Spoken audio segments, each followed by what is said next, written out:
afin que tu nous guérisses et que tu nous amènes un jour auprès de toi. Et c'est dans le nom de Jésus que j'ai ainsi prié. Que quelqu'un dise Amen. Amen. Que quelqu'un dise Amen. Amen. Que quelqu'un dise Amen très fort. Amen. Non, dis Amen tellement fort que le diable doit avoir la diarrhée. Dis Amen. Amen. Là, tu dois seulement donner une gastro. Alléluia, je veux que toi Amen perce le ciel. Dis Amen. Amen. Alléluia, que Dieu soit béni. Vous savez, la Bible dit dans le livre des psaumes que Dieu exauce le cri juste. Alléluia. Parfois, il n'y a pas vraiment de prière à faire. Tu sais, ton Amen peut déclencher une guérison. Ton Amen peut déclencher ta bénédiction. Alléluia. Amen. Prenons la parole de Dieu dans le livre de Romains. Romains chapitre 1er.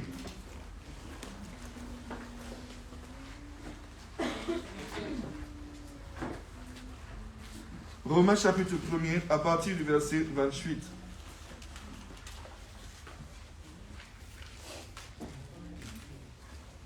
Romains chapitre 1er, à partir du verset 28. La parole de Dieu nous dit ainsi. Comme ils ne se sont pas souciés de connaître Dieu, Dieu les a livrés à leur sens réprouvé pour commettre des choses indignes. Étant remplis de toute espèce d'injustice, de méchanceté, de cupidité, de malice, plein d'envie, de meurtre, de querelle, de ruse, de malignité, rapporteurs, médisants, impies, arrogants, hautains, fanfarons, ingénieux au mal, rebelles à leur parent, dépourvus d'intelligence, de loyauté, d'affection naturelle, de miséricorde, et bien qu'ils connaissent le jugement de Dieu, déclarant dignes de mort ceux qui commettent de telles choses. Non seulement ils le font, mais ils approuvent ceux qui le font. Est-ce que quelqu'un peut dire Amen? Amen. La Bible nous dit comme ils ne se sont pas souciés de connaître Dieu. Alléluia. Amen. Comme ils ne se sont pas souciés de connaître Dieu.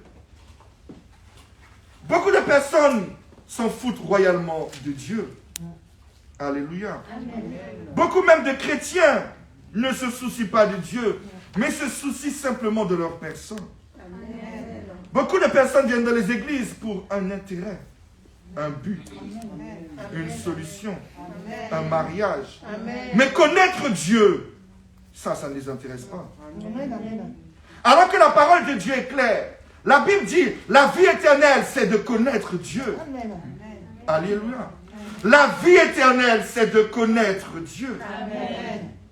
Et la Bible dit, comme ils ne se sont pas souciés de connaître Dieu, alors Dieu les a livrés à leur sens réprouvé. Dieu les a livrés. Ne pas chercher à savoir qui est Dieu. Ne pas chercher à connaître Dieu. Ne pas chercher à m'approcher de lui. Mais chercher simplement une solution. Fait que Dieu me livre. Et il me livre à quoi? Il me livre à toute espèce de justice, de méchanceté, de cupidité, de malice, envie, meurtre, querelle, ruse, malignité, rapporteur, médisant, impie, arrogant, etc. Bien souvent, nous voulons changer de caractère. Nous voulons que Dieu nous guérisse. Tout le monde nous dit que nous avons un mauvais caractère. Tout le monde nous dit que nous avons un mauvais comportement. Mais nous prions. Nous, Seigneur, viens me guérir. Seigneur, viens me changer. Ou parfois, je suis tellement orgueilleux. Je n'ai pas envie de changer, mais je reste dans ma position. Alléluia. Et parfois, je me dis, mais pourquoi je suis comme ça? Pourquoi je n'ai pas une vie comme les autres? Pourquoi? Parce qu'en réalité, tu sais qu'est-ce que tu cherches? Tu te soucies de ta voiture, mais tu ne te soucies pas de Dieu. Amen. Tu te soucies de ton mariage, mais tu ne te soucies pas de Dieu. Alléluia. Tu te soucies de comment tes enfants vont être ingénieurs, mais tu n'as rien à foutre de Dieu. Amen. Alléluia. Amen. Donc en fait, ce n'est pas ça qui t'intéresse, c'est ta beauté, c'est tout. Mais en réalité, chercher Dieu, ça n'a pas de valeur. Et après, tu vois qu'il y a des choses. Tu mens tout le temps. Tu deviens arrogant. Amen. Tu rebelles à tes parents. Ton intelligence diminue. Amen. Tu te dis, mais avant, j'avais plus de manière de réfléchir. J'ai l'impression que mon intelligence... Tout le monde dit que je suis bête. Tout le monde dit que je ne réfléchis pas. Je n'arrive pas à pardonner. La Bible dit quoi? Le manque de loyauté, d'affection, de miséricorde. Lorsque je ne cherche pas Dieu, mon cœur ne peut pas pardonner. Amen. Lorsque je ne cherche pas Dieu, Même l'affection naturelle, prendre quelqu'un dans mes bras, ça me pèse. Mais maman, prends-moi dans mes bras. Oh, ce sont tes propres enfants. Alléluia. Tes propres enfants. Mais tu n'arrives pas à le prendre dans tes bras. Oui, mes parents ne m'ont jamais donné d'amour. Mais est-ce qu'ils ont cherché Dieu? Ah oui, mais c'est normal que je sois comme ça. Non, mais c'est parce que, comme j'ai pas eu d'amour de mon père, donc je donne pas amour à mes enfants. Non, l'amour ne vient pas de là. L'amour vient de quand je cherche Dieu. Amen. Alléluia. Ne pas chercher Dieu, mais chercher la grandeur ou la richesse, m'amène une malédiction. Et je dirais même plusieurs. Oui, nous voulons que Dieu nous guérisse. Oui, nous voulons que Dieu change notre vie. Alléluia.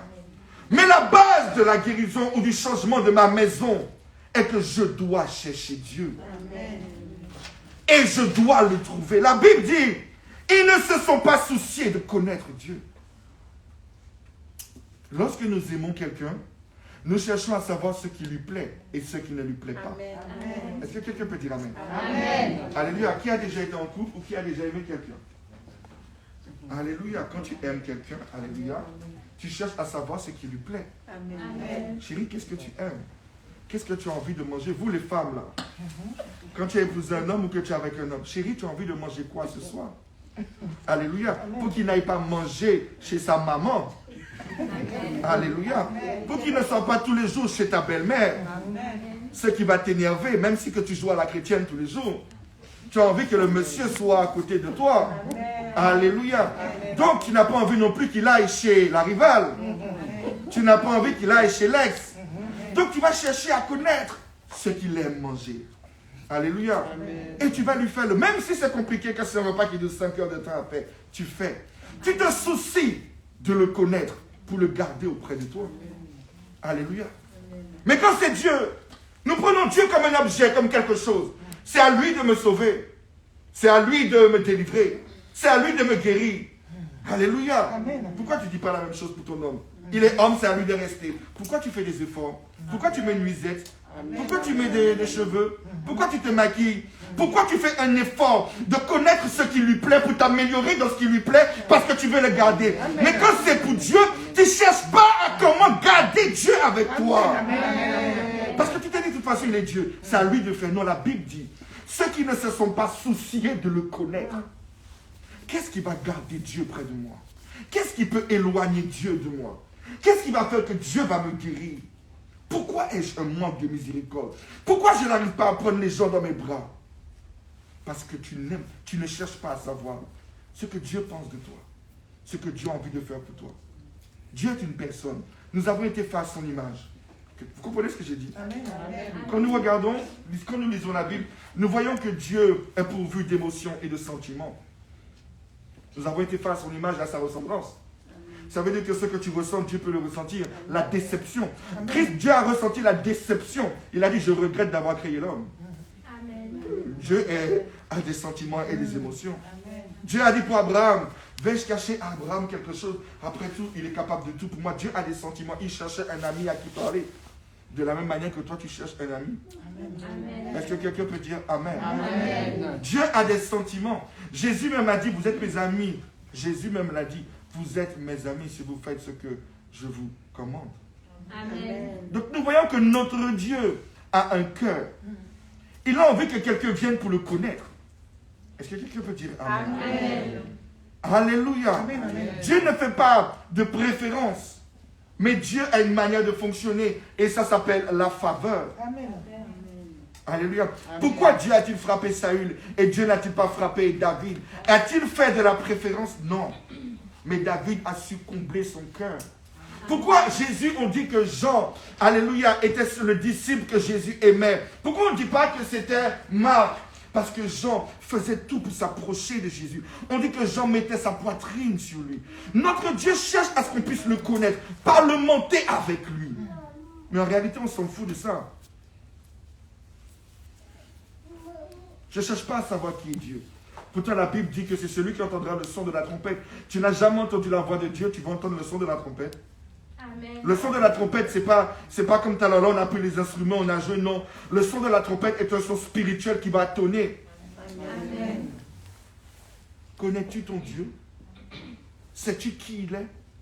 Quand tu te mets à genoux, chercher à dire, Seigneur, je sais que je t'ai blessé. Pardonne-moi, Seigneur. Est-ce que tu peux m'aider à m'améliorer? J'ai envie de te connaître. Est-ce que tu peux, je veux m'approcher de toi. Je veux vivre quelque chose d'intime avec toi. Je veux que tu me montres ton royaume, Seigneur. Je veux pouvoir me parfaire pour te plaire. Je sais que je suis imparfait, mais tu connais les profondeurs de mon cœur. Tu sais que je t'aime. Je sais que je n'y arrive pas. Un cœur qui cherche Dieu.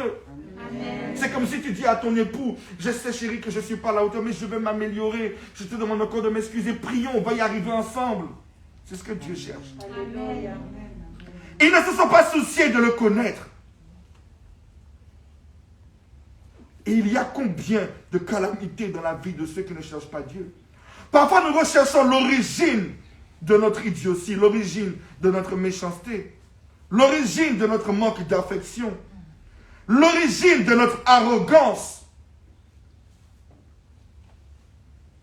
Alléluia. Amen.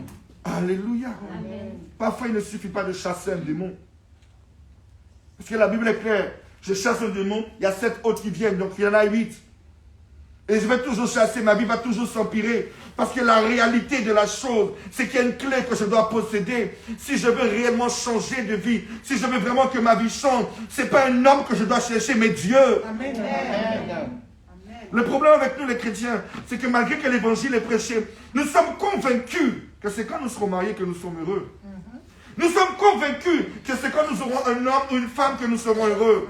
Mais combien de personnes ont déjà eu des hommes et ont dit, Seigneur, oh, j'étais bien quand j'étais célibataire. Amen. Combien de personnes, mes enfants, mes propres enfants, ils sont allés se marier en cachette. Papa, je ne le supporte plus. J'en ai marre. Si mon Dieu doit m'en vouloir, je le déteste. Je ne veux même pas qu'il me touche. Mais pourtant avant, si je ne l'épouse pas, je me suicide. Si je ne l'épouse pas, je meurs. Amen. Maintenant, tu ne supportes pas?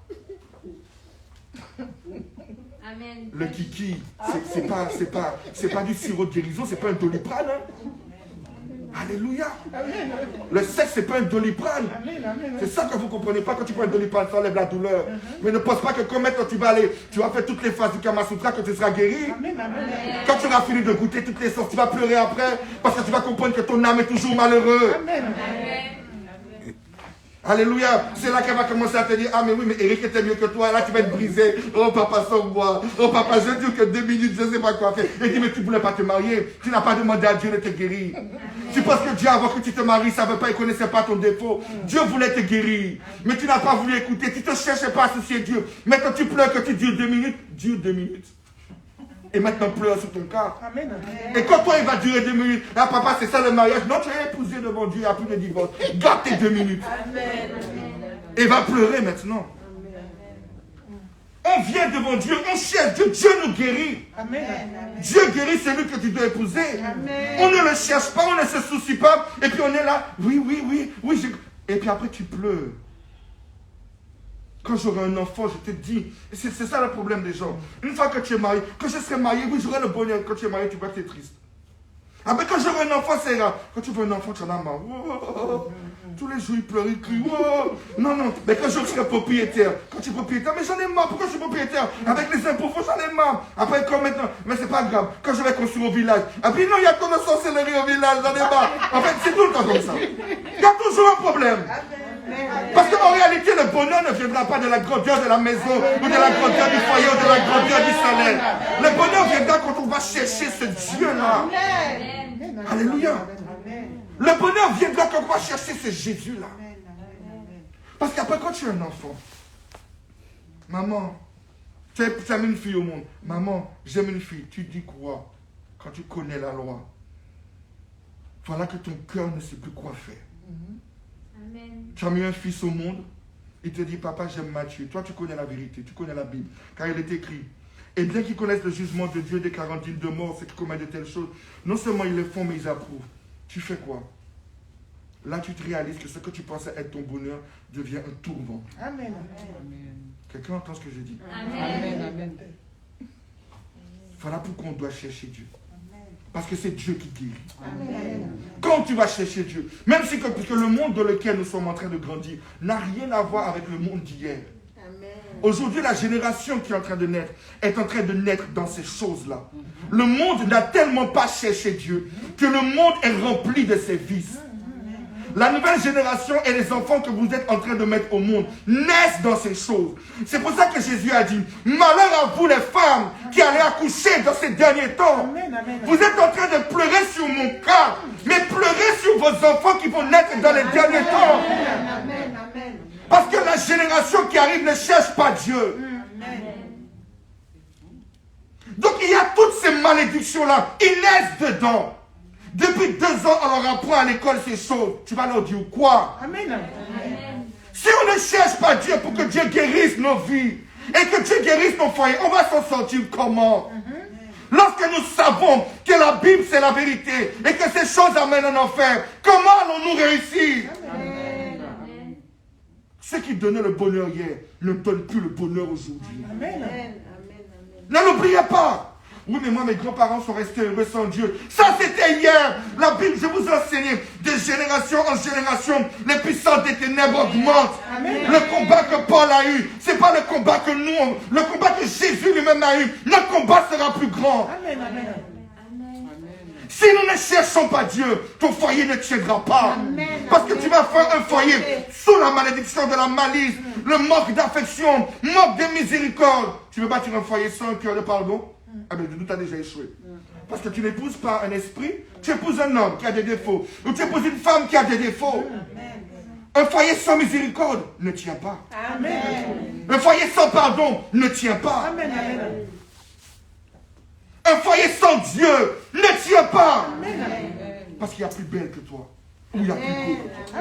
Ne l'oubliez jamais. Ils ne se sont pas souciés de connaître Dieu. Ce n'est pas la sorcellerie qui les a livrés, c'est Dieu. Dieu les a livrés. Si tu ne les cherches pas pour qu'ils te protègent, tu es livré. Quelqu'un entend la parole de Dieu. Si nous ne les cherchons pas, nous sommes livrés.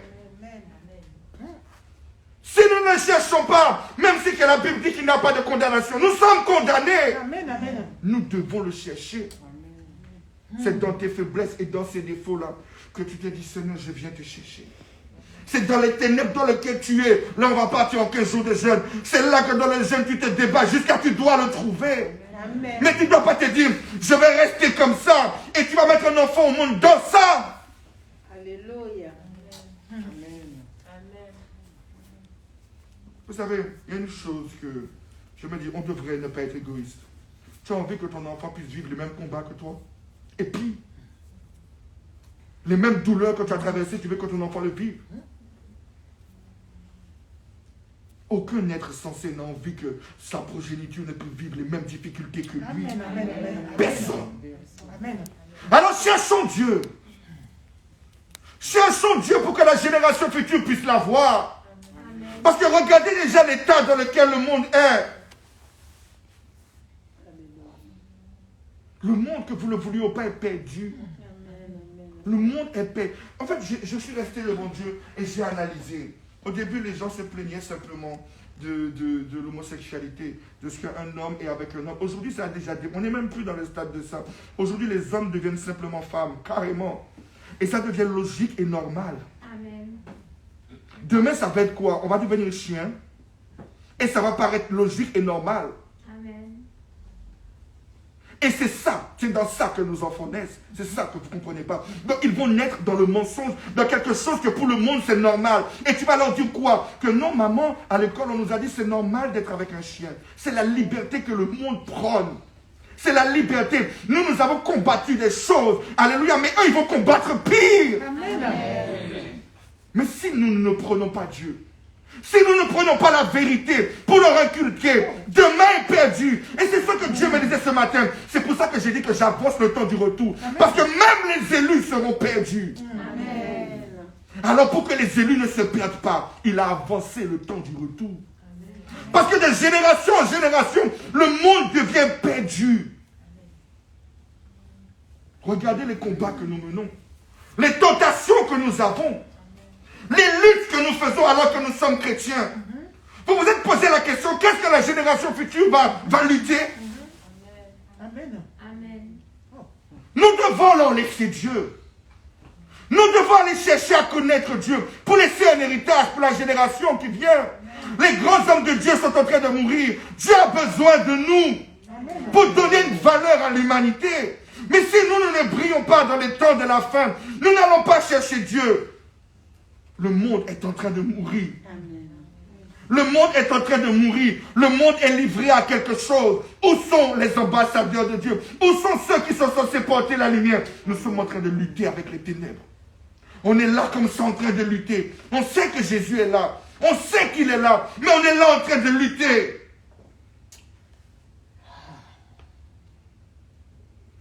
Alléluia. Amen. Paul n'a pas eu à prêcher l'évangile aux transgenres. Alléluia. Mais nous devons leur prêcher l'évangile. Quelqu'un comprend? Amen. Il y a déjà des hommes qui...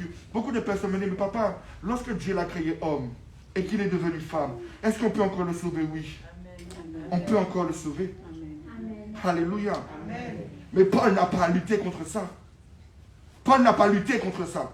Nous avons à lutter contre ça pour sauver, pour te montrer comment le péché est passé à un autre niveau. Mais nous devons aller jusqu'à dans cette noirceur. Parce que ça, comme Dieu me disait ce matin, la grâce a encore grandi. Nous devons aller là pour sauver. Amen. Mais si on ne cherche pas Dieu, on ne saura pas comment aller dans la profondeur de ces ténèbres pour sauver quelqu'un. Quand nous-mêmes nous sommes sous ces malédictions. Amen.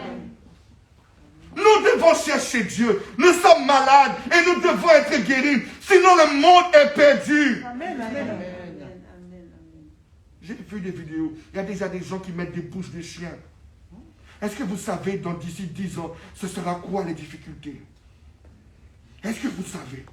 Nous sommes en train de nous battre parce que nous voulons des foyers, nous voulons de l'argent, nous voulons l'acclamation des hommes. Et notre âme, notre âme, l'âme de tes neveux, l'âme de tes petits cousins, l'âme de la nouvelle génération qui arrive. Nous disons les aimer, mais si nous restons dans l'état dans lequel nous sommes, si nous les laissons dans cela, ils vont mourir en enfer pour l'éternité. Que nous ne le voulions pas. Nous connaissons la vérité. Nous devons annoncer à quelqu'un que Jésus sauve. Amen, amen. Nous devons dire à quelqu'un que Jésus sauve. Amen. Et nous-mêmes, nous devons chercher, nous devons nous soucier de Dieu. Seigneur, que penses-tu de moi? Révèle-moi l'état de mon poumon. Révèle-moi l'état de là où je fais mal. Aide-moi, guéris-moi. Dans ces jeunes, tu pleures, pas pour avoir l'argent, mais guéris-moi. Amen. Guéris-moi de mon défaut. Amen.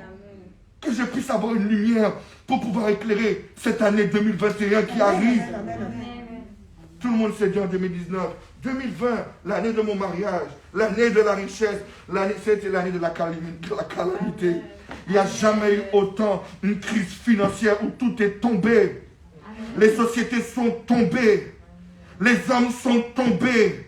Il y a eu des divorces, alléluia. Cette année, tu as dit non. Ah oui, chérie, on va devenir propriétaire cette année. Il y a eu combien de divorces à cause du confinement?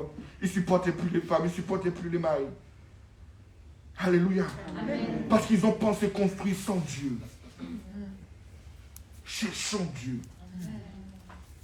Cherchons Dieu. Vous savez, je ne m'arrête plus sur les personnes qui décident de se marier sans Dieu ou avec ça, parce que je me dis, moi je connais le résultat. J'ai que des témoignages négatifs. Tous ceux qui décident de se marier sans Dieu retournent vers moi pour pleurer. Oui, il m'a demandé de quitter l'église, parce que si je ne quittais pas l'église, il allait m'épouser, mais je suis tellement malheureuse, papa, pardonne-moi. Je ne pensais même pas que tu allais encore m'accepter.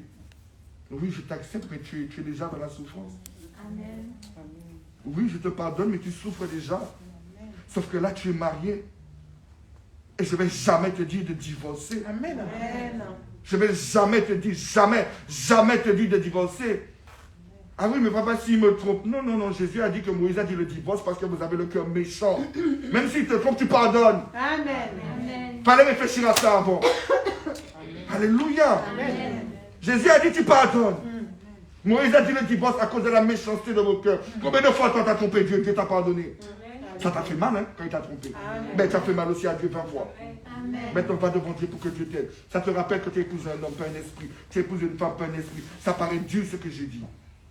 Amen. Amen. Voilà pourquoi Dieu doit nous guérir. Amen. Dieu doit nous guérir. Nous devons chercher Dieu.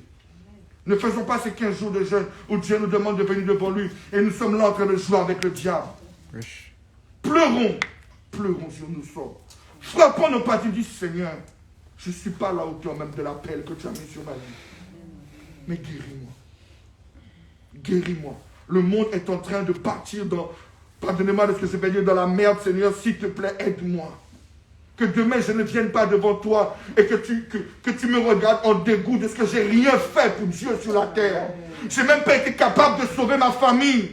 Je n'ai même pas été capable de sauver mes propres enfants. Qu'est-ce que tu vas dire à Dieu? Je n'ai même pas été capable de sauver mon mari ou ma femme ou celui que j'ai dit aimer. Je n'ai même pas été capable de sauver ma soeur. Tu m'as dit quoi à Dieu? Tu as sauvé qui? Amen. Tu as sauvé qui? Tu n'as même pas été capable de sauver quelqu'un parce que tu ne cherches pas celui qui sauve. Amen. Amen. Tout ce qui t'intéresse, c'est que tu envers la terre entière.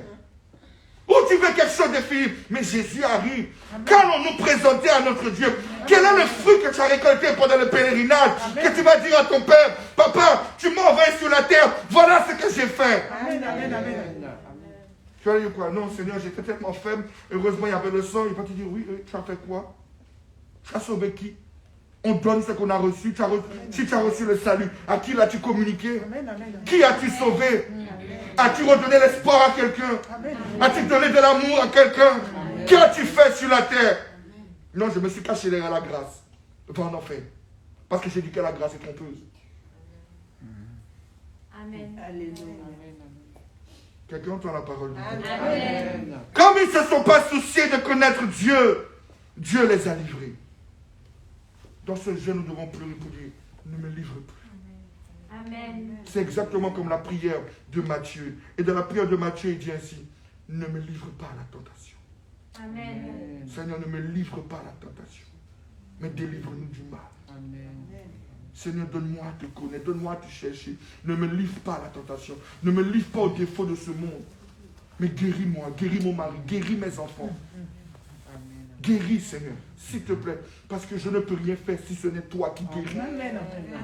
La Bible dit le Dieu de toute grâce vous guérira, vous affermira et vous rendrez inébranlable.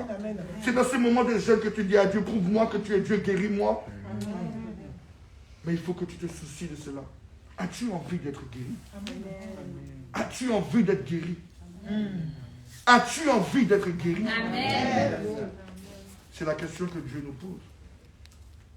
Est-ce que nous nous soucions de notre Dieu? Est-ce que nous avons envie d'être guéris? Alléluia. Amen. Nous devons sauver. Nous devons savoir sauver ce monde qui est perdu. Pas en leur disant qu'ils sont condamnés, mais en leur disant simplement. Vous savez, nous devons savoir prêcher l'évangile avec sagesse. Ne va pas. Tu dois toujours apprendre à aller dans le sens de la personne, pas pour le tromper, mais pour lui montrer que l'amour est d'abord. Amen. Amen. Et toi, tu pries, tu demandes à Dieu de le guérir. Tu amènes d'abord la personne à connaître Jésus. Tu ne lui dis pas d'abord, non, tu es une lesbienne, tu iras en enfer. Non, tu es un gay, tu iras en enfer. Non, tu es un trans, tu iras en enfer. Non, donc tu es un sorcier, tu iras en enfer. Non, tu lui donnes d'abord ce Jésus. Tu lui apprends d'abord que Jésus l'aime tel qu'il est. C'est ce qui est écrit. Amen. Tel qu'il est. Et plus il va s'approcher de Jésus, plus tu vas le faire aimer Jésus. Tu vas l'amener à connaître ce Jésus. Ce n'est pas toi qui vas lui dire. Un jour, comme tu l'amènes à connaître Dieu, Dieu va l'enlever de cette malédiction. Amen. Parce que tu l'amènes à le connaître. Amen. Vous comprenez? L'évangile, c'est d'amener quelqu'un à connaître Dieu. Amen. Amen. Ce n'est pas de lui dire, tu iras en enfer. Non, tu l'amènes à connaître. Chérie, cherche Dieu. Cherche Dieu avec maman. Prions ensemble. Même si il ne sait pas prier, apprends-lui déjà le Notre Père. C'est depuis enfant. Tu l'apprends depuis enfant. Parce que l'école est en train d'enseigner autre chose. Amen. Donc c'est depuis là. Voilà l'erreur que nous faisons. Mais il est enfant, laisse-le dessiner. Et pendant qu'il est occupé, tu le laisses dessiner. Mais à l'école, lui ne laisse pas dessiner. On lui inculque que des choses. Amen. Viens chérie, on va apprendre le Notre Père. Ta fille à 10 ans, elle ne sait pas prier. Ta fille à 15 ans, elle ne connaît même pas le psaume 23. Récite le psaume 23. L'Éternel est mon jardinier. Je ne manquerai jamais de poulet. Il ne sait même pas c'est quoi. Le psaume 23. C'est depuis que tu lui apprends, tu lui donnes à apprendre, mais avec sagesse, avec amour, petit à petit, il va connaître Dieu. Le fait qu'il va connaître, apprendre la parole par toi qui va changer. tu vas voir qu'il va commencer à avoir des songes. Ce n'est pas toi qui vas lui dire ce que tu fais mal. Il aura un songe. Dieu va lui montrer, il va dire, maman, regarde le songe que j'ai fait. J'ai vu que j'allais en enfer. Pourquoi je vais en enfer, maman? Là, tu prends le verset. Ah bon? Parce que là, il a vu de ses propres yeux. Vous comprenez ce que je veux dire? Il a vu de ses propres yeux. Moi, quand mon fils, il ne comprenait pas les choses, moi, je prie. Je sais qu'il a le don de songe. Je prie sur ça. Je dis, Seigneur, va lui parler. Quand il fait les songes et qu'il est traumatisé, papa, j'ai fait tel songe. J'ai vu qu'on me tuait là. J'ai dit, ah, tu as vu? Ah, c'est bien. Prions, chérie, prions. Je ne dis pas ce que tu ne fais pas bien. Il dit, prions. Amen. On a un Dieu. Nous devons le chercher pour savoir comment il fonctionne. Amen. Il va se révéler. Amenons nos enfants à chercher ce Dieu. C'est pas parce que toi tu rêves de Barbie que ton enfant va rêver de Barbie. Lui, Dieu va lui parler. Amen. Alléluia. Amen. Amenons nos enfants à connaître Dieu. Nous-mêmes cherchons-le. Notre guérison dépend de cela. Que Dieu vous bénisse. Amen.